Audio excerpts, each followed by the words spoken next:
All right, and welcome back to the forecast card. Unfortunately, not a great day. Almost down 2 units. A lot of bad lucks, a lot of bad plays. Yeah, let's kind of go through each one. Yankees at Orioles over. I really think this was 100% the right side. I don't know why this seems to happen to me more often than not, but there was literally 6 runs in the first 2 innings. All we needed was 4 runs in 7 innings, and we couldn't get there. This game ends up 5-4 hooked. Um, Yeah, again, both teams had 2 home runs, but the home runs were basically all solo home runs. 8 left on base for the Orioles, 7 left on base for the Yankees. Total of 17 hits. I really can't believe this didn't go over, especially considering the weather in the ballpark. But it is what it is, I guess. Sometimes you get unlucky. Reds first 5. Uh, yeah, man. Maybe the Reds at home really are just a perma fade. Like their offense just does not exist at home. Like their away versus home splits are so crazy. I refuse to believe that they exist and that it was just a small sample. But clearly, they cannot hit people at home. They've owned Mikolas over through his entire career, and they couldn't do absolutely anything against him. Um, yeah, it ends up being 1-0, and the Cardinals get a leadoff home run at the beginning of the game, on the top of the first. And that ends up being the only run in the first 5. So the fact that the Reds lost 6-0 means the first 5 was definitely the right side, but yeah, the Reds just could not get any offense against, in my opinion, a really, really bad pitcher. Guardians first 5 money line. This game ends up being 0-0 after 5, just complete pitcher duel. Of course, the Guardians' full game actually ends up cashing, so kind of wish I didn't take the first 5 here, but I really thought the Guardians could get to Lopez, but he had a really good game. Cubs run line basically stood no chance. They actually got out hit this game. They just looked really, really bad. Yeah, Lodzinski played a pretty solid game. Boyd looked absolutely terrible. It is what it is. Sometimes his Pirates offense just sometimes looks decent, and sometimes his Cubs offense looks bad. Just happened to be on the same day. Tigers money line. Wouldn't say fresh, sweat free, but they end up coming through. They end up winning 7-4. But after they got a bunch of runs early, but it kind of got a little sweaty at the end there, with 2 on in the ninth with a couple home run guys up. But that comes through. Braves team total, no chance. Braves end up with 1 run, no home runs. Again, I know the small sample size for Dollander exists, but the fact that he was the number 1 guy at giving up, he was still like a qualified pitcher for Statcast standards. The fact that he gave up no home runs with the highest barrel rate of any pitcher that was qualified is just crazy to me. Sometimes it happens, but man, this Braves team is just so fucking hard to read. Marlins Dodgers over again, very sweat free. This game ends up at like 17 runs or something, or 19 runs. Marlins get 7, Dodgers 12. Giants money line. Really thought they would bounce back. Fortunately, Roop just was not up to standard. Couldn't keep up with Michael King. He didn't look terrible, but yeah, definitely not good enough, especially near the tail end of his start. Nationals first 5 under.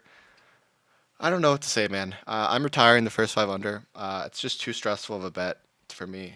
Maybe I'll start living it to see what these pitchers look like, but like there's just whenever I take it, like these teams don't strand people. Like in the first 5, the Phillies got 2 runners on the first, and then instantly a home run from Schwarber. And then basically nothing for a little bit. Thought I maybe had a chance.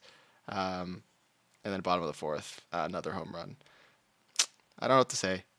Just bad timing with these home runs. And then the next game, Mariners, Angels under, first 5 under. Obviously, the full game ends up at 12, so it didn't really matter. But like right away, these guys were just there was 2 home runs in the first one, two, yeah, 2 home runs in the first 5, which is not easy to do in this Mariners ballpark, especially with wind blowing in. Um, yeah, I really have no words for that one. The offenses just looked really good. Royals Rays under 8.5. Pretty sweat free. Ends up being 3-0 Royals. Red Sox at Jays over 9. Wouldn't say it was sweat free. The Jays offense was absolutely dead cold in the first 5, but once the bullpens came out, the Jays actually ended up winning this game 7-6, which was cool. Mets money line. 100% the right side this game. I think they end up with 13 people left on base this game with only 3 runs. The Diamondbacks only have 6 left on base. The Mets had 2 home runs. The Diamondbacks had 0. Yet somehow the Mets only get 3 runs. They were the way better team. They had a really solid start from Brazoban. Their whole team looked great. They just could not get the runs across when it mattered. Brewers White Sox over. That ended up being kind of sweat free, and then the Athletics Rangers under. Should have been sweat free, but then the Athletics score like 7 or 6 runs in the top of the ninth. And then it was kind of sweating a Rangers home run to kill us at the end. But anyway, at the end of the day, 6-8 could be worse, but it just sucked that the losses came at the all of the bets that I had a little bit heavier of units on. But in theory, if you bet equal amounts, you would only be down whatever your 1.88 unit would be. Wouldn't be as bad, but it is what it is. Let's get into the games for today. All right, heading on to game number one at 12:35 p.m. Eastern Time. We had the Cubs playing the Pirates. This could be a really good one. Obviously, you got Paul Skeens on the mound. It's always a public side here whenever Skeens is playing to take the Pirates, but I just don't think this Pirates offense is still that good, especially against right-handed pitching. It's hard for me to believe that they can. Again, they got kind of lucky to get 4 runs here. They made Boyd. Boyd didn't even play well, and they only got 2 earned runs off of him. Again, Colin Rea has been really good this year, probably one of the better pitchers. Again, he hasn't pitched a lot. He's only 1-0. But in all of his starts, he's only given up 2 earned runs. He doesn't necessarily go that far into games, but again, I do think the Cubs bullpen on paper is maybe slightly better than Pirates. I guess it depends on who's available, but Colin Rea has looked really good this year. I think he's going to continue to look good here, especially when kind of matched up against Paul Skeens. The innings are probably going to be pretty quick, so I think the pitchers aren't going to be too cold in between outings. But yeah, I don't know. This Pittsburgh offense versus righties just really is not that good. Over the last 2 weeks, they've been better. They've been top 10, but that's because they've been facing a lot of bad pitchers. They're still a bottom 5 offense against righties, while the Cubs are a top 5 offense against righties. So I'm going to take a chance here at plus 135 on the Cubs. They're one of the better teams after losing a game to win. So I'm going to back them here against Skeens at plus 135 for a quarter unit. All right, heading on to game number 2, we have the Cardinals heading on the road to play the Reds. Now, this is going to be a good one. That being said, though, the Cardinals against lefties have really not been very good. They've been one of the better teams against righties, and they've been good on the year against left-handed pitching. In general, they've just been hitting the ball pretty well. But over the last few days, they have not been very good against left-handed pitchers, sub 100 WRC plus. And even worse, when you look at them on the road versus left-handed pitching, they've been bottom 2. Obviously, only 49 plate appearances, but pretty bad numbers against some bad lefties. On the other side, the Reds, on paper, have been, again, it's so hard for me to believe in this Reds team at home after the fact they just put up 1 run on a doubleheader. But on paper, versus lefties, they are the number 1 team versus lefties over the last 2 weeks. 95 plate appearances, WRC plus of 185. That being said, these numbers are all so swayed to them on the road. It just seems weird that they're so bad at home. But I'm going to take a shot at them here. Minus 120. It's hard for me to believe that after a pathetic performance, they're not going to be a bit more motivated to have a better game today. Andrew Abbott has had really good numbers historically against this Cardinals lineup. 70 at-bats, only 15 hits, .214 average, sub 800 OPS. So I think he has a good outing here at home. And I do think that the much more heavily right-handed lineup here will be able to get to Liberatore, who does struggle a bit more against righties. So I'll be on the Reds money line here for a quarter unit at minus 120. All right, heading on to game number 4 or 3, we have the Diamondbacks heading on the road to play the Mets. Now again, both these teams have arguably 2 of the best bullpens in baseball. They aren't necessarily completely used up either. I think some good arms are going to be available. And again, Kodai Senga at home has been really good. In his career, he's been elite, and even this year, he has not given up a single run. Obviously not against the best offenses, but he's been really, really good just in general at home. I think he goes probably 5-6 scoreless innings, maybe giving up a single run. And Zach Gallen, he's been really, really struggling this year. He's 1-4 in the year, but he's still getting a ton of strikeouts. I think if he can get his control up and stop walking people, he'll be fine. He's been really good on the road this year, just kind of struggling a bit more at home. So, I think he'll have a good game today in Mets Stadium, where it's definitely going to be a pitcher's ballpark. Ballpark Pal has minus 18% runs expected, so and wet and winds blowing out. So historically, that just means that Mets Stadium is just going to be good for pitchers. So both these teams, two of the best bullpens in baseball, two solid starters, one due for some positive regression, one due for some negative regression. I think we're going to be looking at like a 3-2 kind of game here, where the Mets end up winning. Yeah, I'm going to be on the under 8 here at minus 115. All right, moving on to game number 4, we have the Royals heading on the road to play the Rays. Now, the Rays have only scored one run over their last 2 starts. Refuse to believe that that's going to continue. I think they're going to lock back in here before the series ends against the Royals.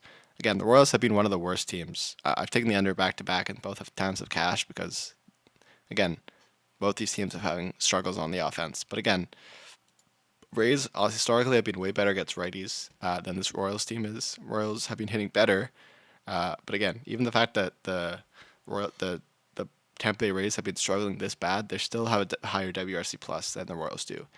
So I think they're getting a little bit unlucky. I think they're going to bounce back here. And again, Seth Lugo is a good pitcher, but he is definitely much worse on the road. He's 35 years old. He's had almost a 5 ERA on the road this year. Much more comfortable of a pitcher at home. On the other side, we have Shane Baz, who's been incredible this year. He's 3-0, only 25 years old, but he's been pitching lights out at home and on the road. I think this is going to be a great start here for the Rays. Again, Royals' offense still not incredible. They kind of got bailed with a Pascatino home run that game. I don't think he's going to do that back to back. So without the home run, it would be a 1-0 game. So you could probably take the under in this game as well, but I'm going to be on the Rays' first 5 money line. I think they get a 1 or 2 runs off of Lugo, and Baz maybe gives up a home run, but I think this game ends up being 2-1 going into the 6th. So Rays first 5 money line for half a unit here at minus 135 for me. All right, moving on to the next game, we have the Twins heading on the road to play the Guardians. Now, I tried to find different ways to play in this game, but I really like the first 5 over here. I have this projected to be a really high-scoring game with over 7 runs in the first 5 innings. And we're getting this at minus 135 for the first 5 over 4.5. I think it's a great price considering. Again, Ben Lively, I think, is a terrible pitcher. I have him ranked as almost outside of the top 300 in my pitching rankings. I think he gives a lot of hard contact. His velocity is not incredible, and he has a lot of control problems. On the other side, we got Simon Wood Richardson, who on paper is a decent pitcher, but he really struggles with hard contact, gives up a lot of barrels. And that's really not something you want to be doing against a Cleveland lineup who has a lot of bats that can go yard, especially in the means of Manzardo or Stephen Kwan, Jose Ramirez, Bo Naylor. These are all Carlos Santana. He's had a bad year, but even he can go yard.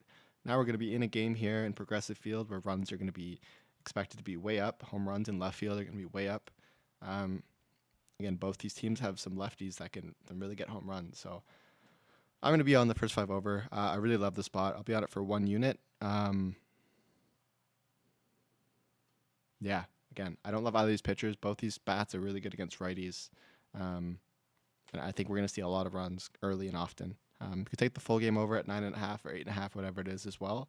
But again, these 2 bullpens are actually quite good, so I'm not necessarily as confident in the full game over. But again, I'm not doing first 5 unders ever again. But I do like this first 5 over, just out of value. If I have it modeled at 7, getting 4.5 at almost a pretty solid price at minus 135 on FanDuel, I feel like all the value is there. So I'll be on this Twins versus Guardians first 5 over for a full 1 unit. All right, heading on to the next game, we have the Brewers heading on the road to play the White Sox. Now, I am going to be on the White Sox first 5 money line here. I'm not happy about this bet at all. There's a chance that Brewers completely destroy Sean Burke, but I think Chad Patrick is one of the worst pitchers in baseball. And, the White Sox had a good chance to win the game today. They had 9 left on base, 4 runs. They had 10 hits over the Brewers' 8 hits. Again, they were pretty good. A batting average of .303, so I think their bats are feeling pretty good, which is a good time here to be playing up against Chad Patrick. Sean Burke is not good. I think he's pretty shit, actually. But I just haven't liked what I've been seeing from the Brewers bats. They seem to be stranding a lot, hitting into a ton of double plays, really not being disciplined on the plate. And Sean Burke's a lot of things, but I think he's going to find some success here. He's okay at getting strikeouts. But again, I don't know. A part of me really likes this guy. I don't know why. but when I watch him pitch, it feels like the hits are kind of unlucky. Um, and I think more of the scary bats on the Brewers are lefties, who these guys actually pitched pretty good against. So this is more of a model play. I had this modeled as almost a pick 'em for the first five. Obviously, the Brewers should pull ahead big time when the bullpens come out, but yeah, I think the White Sox have a chance here, and we're getting a good price here at plus 130. Yeah, give me White Sox first five here. Not my favorite bet at all, but I think the value is on the White Sox this game. So yeah, White Sox for five money line. All right, moving on to the next game, we have the Athletics heading on the road to play the Rangers. Now, the Rangers just got completely embarrassed. It was a pretty close game for the entire time until the Athletics hit a grand slam in the ninth inning. That being said, they got 9 hits, 11 left on base. They really got screwed, and I think they're going to want to get that win back after that kind of unfortunate performance. And this seems like a perfect time to do it. The Rangers, on paper, have been a bad offense, especially without their star shortstop, but they're going to be up against Jeffrey Springs here, a lefty, which is kind of surprising that Oakland would uh, not try to avoid a lefty in this series, considering every single bat on the Rangers right now is righties. And Jeffrey Springs, if you look at his stats, he's been really good against lefties, but especially this year, really, really bad against righties. And that's all he's going to see this game. I think the Rangers get to him. And Molly's looked incredible. He's 3-0, 1.14 ERA. His xFIP's not even that far off. And he's been elite at home. 19 innings pitched, 2 wins, 10 strikeouts per 9. His walks are up there, but he seems to be getting out of the innings pretty comfortably. Even when he gives up a lot of hits like he did against the Giants, he gets out of them, the tough spots. So I really like this guy. And again, the Athletics have been decent against right-handed pitching, but we saw today they played a decent pitcher in Eovaldi, who I think is kind of around the same skill level as Molly is right now. Eovaldi obviously has more experience, but yeah, I don't know. I think the Athletics maybe struggle a bit here. I think the Rangers definitely end off this first five with the lead. So I'm going to be on the Rangers first five run line for half a unit at minus 110. All right, heading on to the next game, we have the Nationals heading on the road to play the Phillies. Now, I looked at a bunch of angles to play this game, um, but I'm going to be on the over. I feel like there's no other way to play this. Taiwan Walker, not a good pitcher. Sure, he's been looking deep, but much better this year than other years. You could say that about Corbin. You could say that about a lot of people. But the inevitability is that Taiwan Walker will be dog shit. He's 32. He's not going to get better. Last year, he had a ERA of 6 at home, 8.41 on the road. This year, he's looking good. But again, his whip is still up. He's still giving up hits. And the strikeouts are not incredible. And typically, that means that his outs are getting our balls in play. And there's only a certain point where those balls in play don't end up going between runners and whatnot and having runs scored. So I think Tylan Walker will give up a lot of runs. Brad Lord is really bad. He had an xFIP of like 7 or like 5.5 last year, ranked in like the outside of the 700s in pitcher rankings. He's giving up a ton of hits. His strikeouts also are not up. And he just doesn't go very far into games. 3 innings, 4 innings, 4 innings, 4 innings. Nationals have the worst bullpen in baseball right now in terms of both xFIP and ERA. And he's really bad on the road. So I think the Phillies are going to light up him. On the other side, I think Nationals are going to bounce back. They had a pretty bad offensive performance here up against Taiwan Walker. And again, both these bullpens have not looked phenomenal. So weather is not necessarily good for runs, but genuinely two bad bullpens, two teams with solid baseball hitters. And we're getting over 9.5 here at minus 105. I think we should see a lot of runs. I have this model at 10.5, lines over at 9.5. So not going to go crazy on it, just a quarter unit, but I really do like the over 9.5 in this game. All right, moving on to our final 3 games. We have the Red Sox heading on the road to play the Jays. Now, I think both these teams kind of got lucky with home runs in the last game that kind of made the total look like it was a lot better than it was. But on paper, these teams were not really hitting that well for a 6-7 game. 7 hits from the Red Sox, 10 from the Jays, but a lot of that was when they already had 2 outs. So it didn't really amount to much, but that was 8 runs against the bullpens, 9 runs in the bullpens, only 4 runs in the first 5. I think these 2 pitchers are much better. I think the bullpen arms that the Jays used today were actually some of their worst bullpen arms. I think Chad Green's going to be available. I'm forgetting the other guy's name, Uriel Rodriguez. He's honestly pretty good. So they'll be available, and same with the Red Sox. So I think this is going to be a solid spot here for the under. Historically, both these pitchers have had good matchups. Tanner Hook, 114 at bats, has kept the Jays to a .519 OPS, a .202 average. Uh, Again, only 23 hits and 114 at bats is really solid. On the other side, Jose Berrios also has had a good start against him. Not as good, but .220 average, .710 OPS, 25 strikeouts, only 29 hits on 132 at bats is again also really solid. So I think the weather here again it's going to be closed dome here in Toronto. I would assume it's going to kind of been kind of nice, but it's expected to be a little bit rainy. And again, both these pitchers haven't had really good starts, which is why I feel like this is a great time to take the under. Two bounce back spots for some decent pitchers with lineups that they've seen a lot of that they've historically done really well against, and two decent bullpens that I think have some of their better arms available. So I'll be on the under 8.5 here for -110, just for a quarter unit on this game. All right, heading on to our next game, we have the Tigers heading on the road to play the Angels. Now, I think that Kikuchi has been looking really bad this year. I think it's hard to say that he hasn't. He's been giving up a ton of runs. He looks terrible. But he's also a very prideful pitcher, and it's hard for me genuinely to believe that he's not going to have a bounce back day at home.